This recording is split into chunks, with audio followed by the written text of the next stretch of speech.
L'inchiesta sulle minacce e sull'attentato incendiario ai danni del giornalista di Enego Adriano Cappellari, per la Procura di Vicenza sarebbe stato lui stesso a organizzarli. Manifesti elettorali del rivale di partito alterati, la Procura di Rovigo chiede il rinvio a giudizio del consigliere regionale di Fratelli d'Italia Fabio Benetti. Giornata drammatica in A4, teatro di 2 gravi incidenti a poche ore di distanza, il più tragico sul passante di Mestre, dove ha perso la vita un 46enne e l'altro schianto a Cessalto. È stato notato dalla polizia locale di Padova mentre con il suo monopattino truccato sfrecciava a 70 all'ora, guai per un ragazzino padovano e per i suoi genitori. Notte di scorribande tra Nervesa e Paese, tabaccherie ed abitazioni nel mirino, anche con i proprietari in casa. L'auto di una famiglia rubata dal cortile è stata usata per i colpi. Divieto temporaneo di balneazione e navigazione nel lago di Santa Croce a causa dell'invasione di alghe proliferate per il basso livello dell'acqua prelevata per irrigare la pianura. C'è un'economia che non conosce crisi, è quella del Prosecco, unico vino al mondo ad avere costanti percentuali di crescita. I dati presentati ieri sera a Treviso.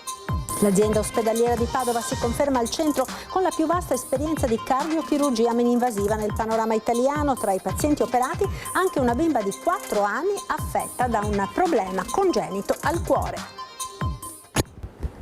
Buonasera, ben ritrovati con l'edizione del Veneto dei nostri telegiornali. Colpo di scena dunque sulle minacce e l'attentato incendiario ai danni del giornalista di Enego Adriano Cappellari. La Procura di Vicenza ritiene che sarebbe stato lo stesso giornalista ad organizzarli.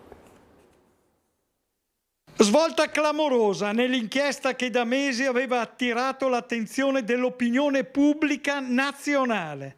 La Procura di Vicenza contesta ad Adriano Cappellari, collaboratore esterno di alcune testate locali, di essere l'autore dell'attentato incendiario avvenuto il 30 maggio davanti alla propria abitazione di Enego e delle precedenti intimidazioni denunciate tra il novembre 2025 e il febbraio 2026. Questa mattina i carabinieri del nucleo operativo radiomobile della compagnia di Bassano del Grappa hanno eseguito un decreto di perquisizione personale domiciliare e informatica firmato dal procuratore capo della Repubblica di Vicenza Giorgio Lino Bruno. Le ipotesi di reato sono pesanti: incendio, calunnia, simulazione di reato continuata, procurato allarme e truffa ai danni dello Stato. Secondo gli investigatori, gli episodi denunciati da Cappellari presentavano caratteristiche pressoché identiche. Lettere con minacce di morte rivolte a lui, alla Presidenza del Consiglio e a Don Maurizio Patriciello. Fotografie con i volti cerchiati in rosso, anche della Presidente del Consiglio Giorgia Meloni, e contrassegnati da una X, fino all'esplosione del 30 maggio, quando un ordigno incendiario provocò danni agli immobili vicini. Proprio quell'episodio avrebbe segnato la svolta delle indagini. Gli specialisti del RIS hanno analizzato il materiale recuperato sulla scena, risalendo alla marca delle bombolette di gas e dell'alcol utilizzati. Attraverso gli acquisti effettuati su una piattaforma di e-commerce, i carabinieri di Bassano hanno accertato che, pochi giorni prima dell'attentato, gli stessi prodotti erano stati ordinati e pagati dallo stesso Cappellari con la propria carta di credito e consegnati direttamente alla sua abitazione. Secondo la Procura erano le uniche forniture di quel tipo recapitate nel comune di Enego. Gli investigatori evidenziano inoltre che l'altezza dell'uomo travisato ripreso dalle telecamere è compatibile con quella di Cappellari e che gli orari registrati dal sistema di videosorveglianza sarebbero coerenti con la ricostruzione accusatoria. Nel frattempo, proprio a seguito delle denunce presentate, allo stesso Cappellari erano state assegnate misure di protezione da parte delle forze dell'ordine, con vigilanza dedicata e perfino una vettura istituzionale con personale dell'Arma dei Carabinieri per accompagnarlo negli spostamenti compresa la partecipazione alla partita del cuore all'Aquila. Le accuse sono al momento contestazioni formulate dalla Procura e dovranno essere verificate nel prosieguo del procedimento nel pieno rispetto della presunzione di innocenza. La Procura di Rovigo ha chiesto rinvio a giudizio del consigliere regionale Fabio Benetti, 37 anni, e di Marcello Cauduro, 42 anni, assessore comunale di Occhiobello, entrambi di Fratelli d'Italia, accusati di aver manomesso i manifesti elettorali di un loro compagno di partito, Mattia Moretto, coprendo il simbolo del partito con quello del PD. Entrambi sono imputati del reato di attentato contro i diritti politici del cittadino.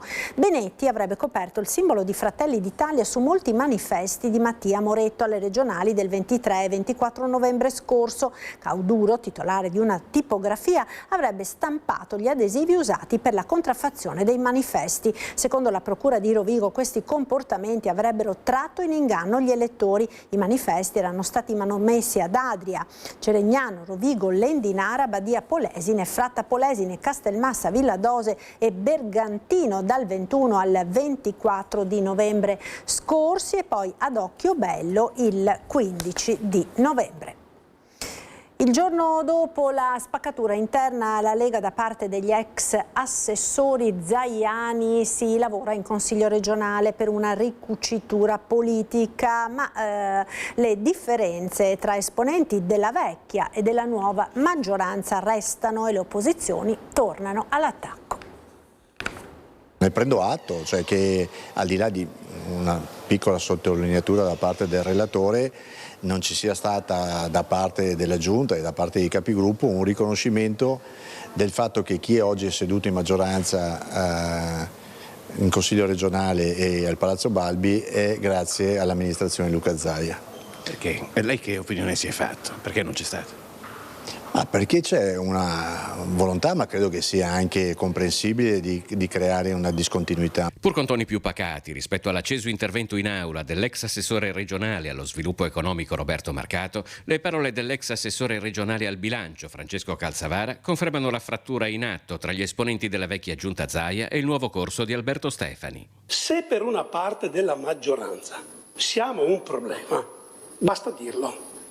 Siccome io ho un unico paron, che è il popolo veneto, e non ho nessun altro padrone, né partiti, né associazioni, né capigruppo, né presidenti, se siamo un problema ce lo dite e io mi accomodo da un'altra parte.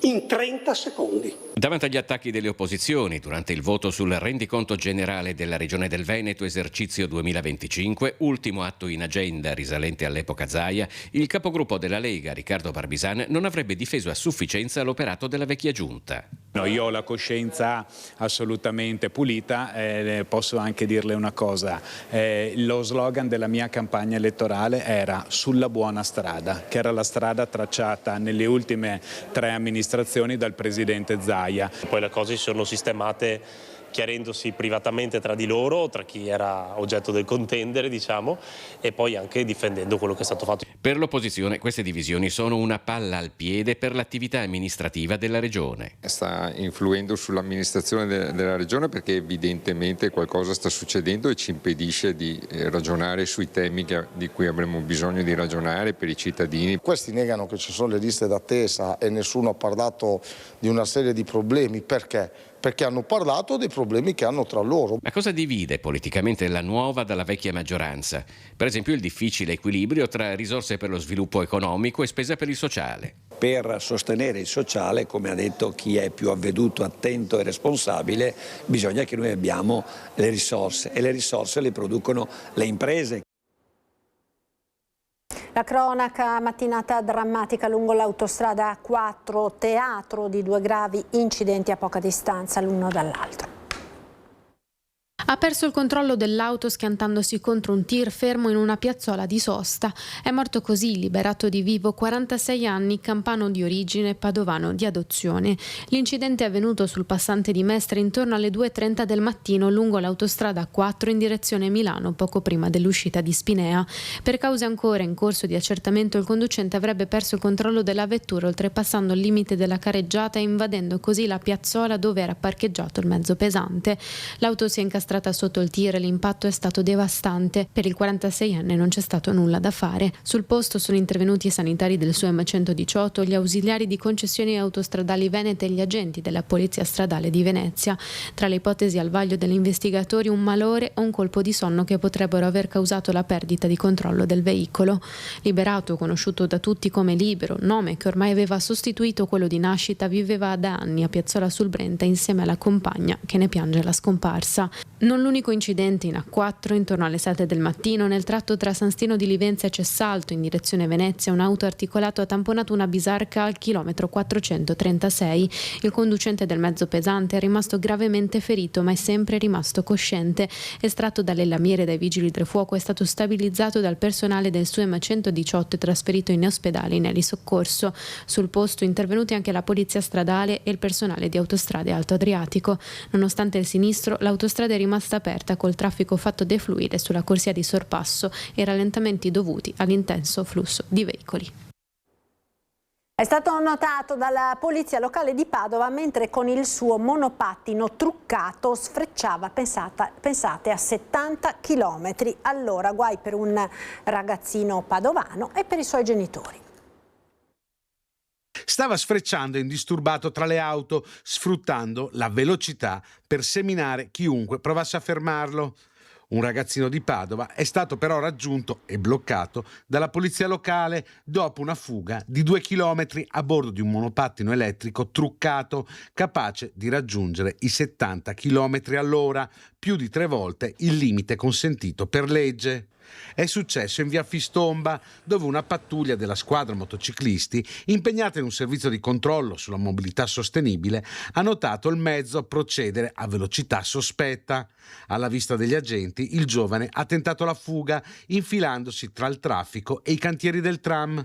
Gli accertamenti tecnici hanno svelato l'entità dell'irregolarità. Il monopattino sviluppava una potenza 4 volte superiore ai limiti di legge e, nonostante fosse dotato di contrassegno identificativo, era privo della copertura assicurativa RCA obbligatoria. Sul posto è stato chiamato il genitore del minorenne, a cui sono state contestate le violazioni. Le sanzioni amministrative arrivano fino a 800 euro, a cui si aggiunge una multa da 100 a 400 euro per la mancata assicurazione. Il mezzo ora è stato confiscato, essendo la sua potenza superiore a 1 kilowatt. Furti nella Marca, notte di scorribande tra Nervesa della Battaglia e Paese. Io e mio marito eravamo appena andati a letto, è arrivato mio figlio verso 00:30 che era fuori con degli amici, è entrato in camera e dice: ma voi siete qui, ma la macchina dov'è? Pensava inizialmente a una battuta Cristina Zilli e invece in pochi secondi l'amara realtà ha preso il sopravvento, è bastato visionare le immagini della videosorveglianza. Abbiamo visto queste 2 persone che spingevano a motore spento la macchina e sicuramente uno all'interno che la guidava e l'accompagnava verso la strada principale. Il SUV Mercedes, all'auto di famiglia, si trovava parcheggiato sotto una tettoia nel cortile di casa, raggiungibile da una stradina privata laterale di via Lasigno. Con ogni probabilità il mezzo è stato poi usato per colpire altrove, quasi sicuramente nella vicina tabaccheria di Nervesa in via Mancino, dove sono sparite 250 stecche di sigarette e marche da bollo. Copione analogo alla tabaccheria di Paese in via D'Alessi, dove è stato rubato anche il fondo cassa, ma furti compiuti e tentati non si contano, soprattutto a Nervesa, spesso con i proprietari in casa e già a partire dalla tarda serata, prima quindi del furto della Mercedes. Sono riusciti ad entrare in casa nonostante il cane da guardia non abbiamo sentito nulla e la sorpresa l'abbiamo avuta quando siamo saliti al piano di sopra.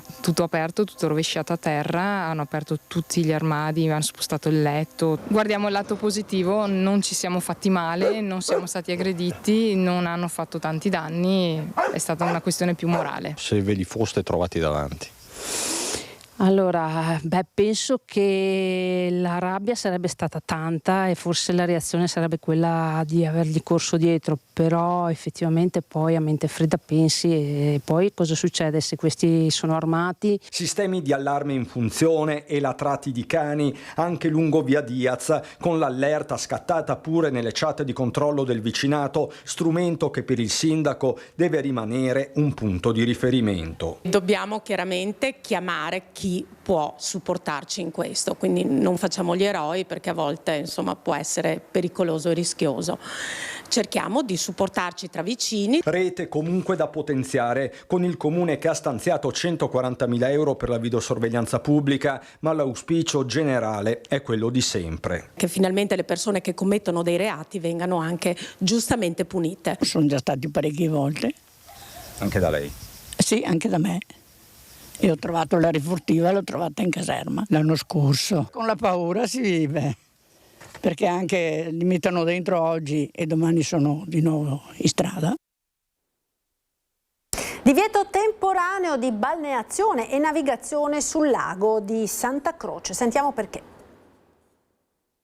Questo tam-tam si è diffuso in maniera velocissima. Normalmente in questa stagione qui non c'era nessun spazio libero per poter mettere giù il kite e guardate adesso è completamente vuoto. Io sono veramente in difficoltà perché avendo investito tanto in questo posto che mi dà tante soddisfazioni e adesso è il momento clou, il momento di partire a lavorare, ci siamo bloccati completamente, adesso sono fermo, mi trasferirò da un'altra parte con quelle poche cose che riesco a trasportarmi in macchina. L'estate è nel pieno, ma il lago di Santa Croce ha già il volto di settembre, l'acqua si è ritirata di decine di metri, le spiagge si sono allargate al posto dei riflessi del bosco, in molti tratti compaiono distese di alghe favorite dal caldo e dal livello sempre più basso. Non è un fenomeno inatteso, ma quest'anno è arrivato con largo anticipo. Il bacino ha già raggiunto quasi la quota minima prevista soltanto per metà settembre. Mancando acqua, i consorzi irrigui chiedono le loro competenze ad Enel, che quindi non è un fatto di produzione di energia elettrica, ma è proprio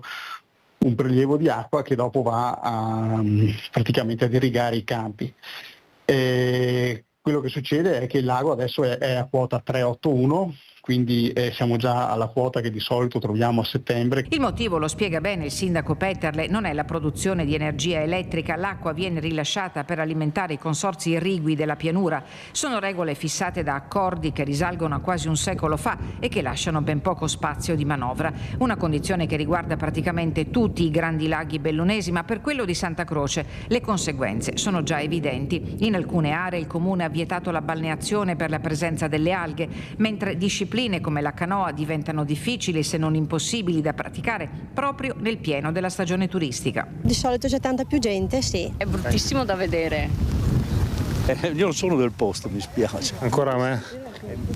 C'ho una certa impressione. I turisti e gli sportivi appassionati di kite e surf sono sempre più sparuti. Il comune di Alpago ha emesso anche un temporaneo divieto di balneazione. Con l'acqua bassa, le temperature alte affiorano queste alghe e proliferano in maniera incontrollata e quindi c'è anche un pericolo per chi volesse andare a fare il bagno, perché le aree di farra sono aree balneabili e quindi ho emesso l'ordinanza affinché la gente non vada a fare il bagno in quelle zone perché le alghe possono creare qualche difficoltà. Tutto accade nel periodo di maggiore afflusso turistico, quando il territorio dovrebbe valorizzare gli investimenti fatti su spiagge, servizi e eventi. E mentre la pianura salva i raccolti, in montagna cresce la preoccupazione per una stagione turistica che rischia di restare a secco. Io credo che come sindaci dei laghi in provincia di Belluno dovremmo fare sistema affinché vengano rispettate per il futuro le nostre quote turistiche e poi credo che sia necessario che chi utilizza l'acqua la utilizzi in maniera sostenibile e anche responsabile, perché sappiamo tutti che i metodi di irrigazione che possiamo anche osservare quando passiamo in macchina in alcune zone non sono proprio metodi di irrigazione moderni, ma sono metodi di irrigazione di molti anni fa che sicuramente non sono più sostenibili e non sono più compatibili con l'attuale situazione. E c'è un'economia che non conosce crisi, è quella del Prosecco, unico vino al mondo ad avere costanti percentuali di crescita. Il fatturato del Veneto, quindi Regione Veneto, è di oltre 4 miliardi di euro, di cui oltre 2 sono solo nella provincia di Treviso, che è il cuore pulsante della produzione di prosecco. Sono i dati dell'istituto che fa capo al Ministero dell'Agricoltura e che confermano come il prosecco sia un'isola felice in un mare di vino in tempesta. Un vero e proprio fenomeno mondiale, con la nostra regione in costante crescita rispetto ad altri stati o addirittura continenti. È vero che noi facciamo più vino dell'Australia? Quest'anno sì, 2025 sì. L'Australia si è fermata ai limiti dei 12 milioni, invece il Veneto l'ha superati. Se il Veneto fosse uno stato a sé stante sarebbe tra i primi 5 produttori al mondo, quest'anno addirittura il quinto. Un vero e proprio fenomeno, dicevamo, analizzato nel corso della serata formativa organizzata dalla CIA di Treviso al Cerletti di Conegliano, dove tra le altre notizie una riguarda l'Europa e i consorzi di tutela. C'è stata una riforma delle indicazioni geografiche, una riforma di come devono essere riconosciuti e funzionare i consorzi, che acquisiscono un valore territoriale enorme perché difendono la reputazione di quei territori. Pensare che sullo stesso territorio ci sono 3 entità che rischiano di parlare un linguaggio diverso non è più condivisibile. Che il prosecco sia davvero un caso da studi economici lo confermano anche le decisioni di altri stati e altre regioni che da sempre producono denominazioni importanti. I francesi fanno per il secondo anno consecutivo l'espianto e la distillazione perché hanno delle difficoltà con i loro vini. Erano i primi al mondo in valore. Oggi piangono veramente tanto.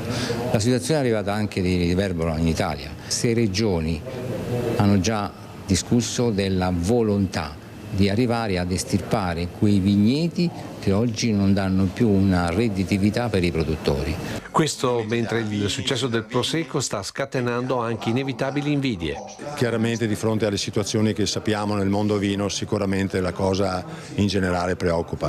Per il momento noi però dobbiamo stare molto attenti a non commettere errori, di lavorare con serietà e impegno. Per questo è essenziale il dialogo costante tra consorzi, la consapevolezza che se l'unione imposta di fatto dall'Europa sarà nel tempo inevitabile, altrettanto dovrà essere il riconoscimento al maggior costo di produzione delle colline rispetto alla pianura. Deve essere fatto in linea generale dalle autorità politiche, del mondo agricolo, dalla Comunità Economica Europea, l'UNESCO, non ultimo l'UNESCO dove abbiamo importanti contributi, sicuramente di poter valorizzare ancora di più quel territorio.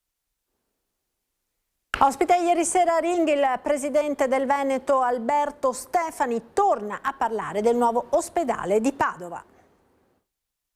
Il nuovo ospedale di Padova si farà. Il presidente del Veneto Alberto Stefani, ospite a Ring, la trasmissione di Antenna 3 condotta da Ferdinando Avarino, torna sulla questione e allontana ancora una volta le preoccupazioni di molti dopo che il governatore aveva espresso i suoi dubbi sulle modalità di finanziamento dell'opera. Credo però che si possa risolvere facendo un piano finanziario adeguato, tenendo in considerazione la necessità che ha il nostro ospedale di poter avere anche finanziamenti di carattere ministeriale.